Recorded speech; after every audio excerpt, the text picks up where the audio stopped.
நண்பர்களை நீங்கள் பார்த்து கொண்டிருப்பது உங்கள் கௌசிகா ரிவ்யூ. சரி வாங்க வீடியோக்குள்ள போய் என்னென்ன நடக்க போகுது அப்படின்ற இன்ட்ரெஸ்டிங்கான தகவலை தாங்க நீங்க இந்த வீடியோல பார்த்து தெரிஞ்சுக்க போறீங்க.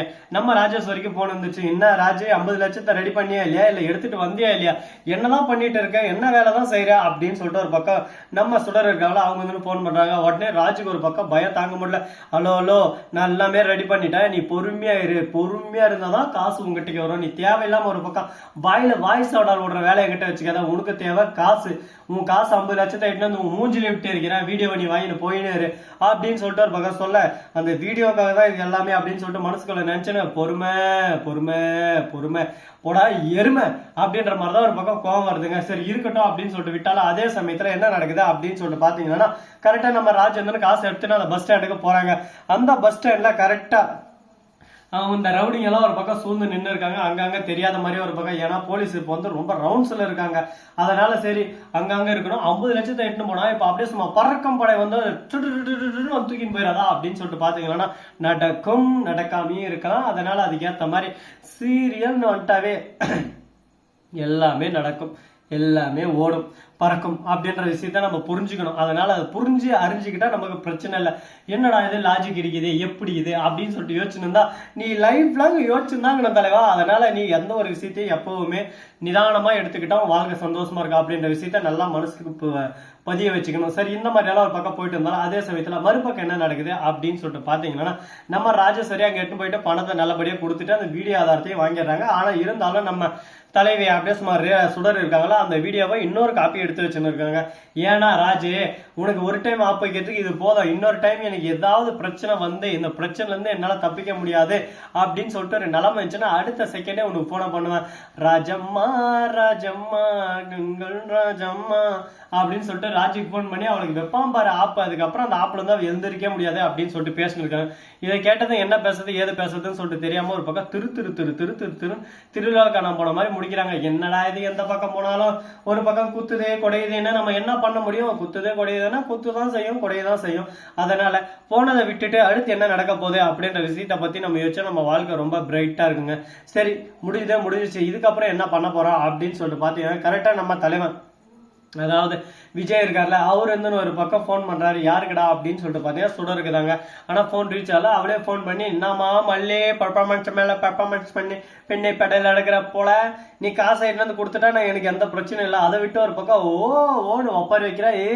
மல்லி உன் மனசுக்குள்ள நீ என்ன நினைச்சுன்னு இருக்க?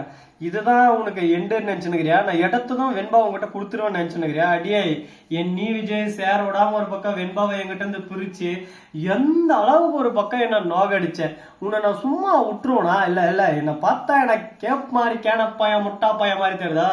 உன்னை அணுவணுவா சித்திராது படுத்துண்டி நானே மாட்டினாலும் சரி அதுக்கு முன்னாடி நீ சித்திராது பட்டு ஒரு பக்கம் அந்த வாழ்க்கையை எதுக்கிட்ட அந்த வாழ்க்கை பெத்த பொண்ணை கண்டுபிடிக்க முடியல அப்படின்னு சொல்லிட்டு துக்க கட்டு துயர கட்டு நீ போனுண்டி அப்படின்ற மாதிரி ஒரு பக்கம் சவால் வர்றாங்க நம்ம சுடர். விஜய் அதை கேட்டு ஏய் நீ மட்டும் கையில கிடைச்ச மவளை இதுக்கப்புறம் இந்த மாதிரி பேசியே இருக்க மாட்டேன், நான் என்ன பண்ணுவேன்னு எனக்கே தெரியாது பாத்துக்க அப்படின்னு சொல்லிட்டு கோவப்படுறாரு. ஐயோ விஜய் நீங்க கோவப்பட்டா வீட்டுக்காவது நாட்டுக்காவது, அதனால பொறுங்க அப்படின்ற மாதிரி பேசின்னு இருக்காங்க.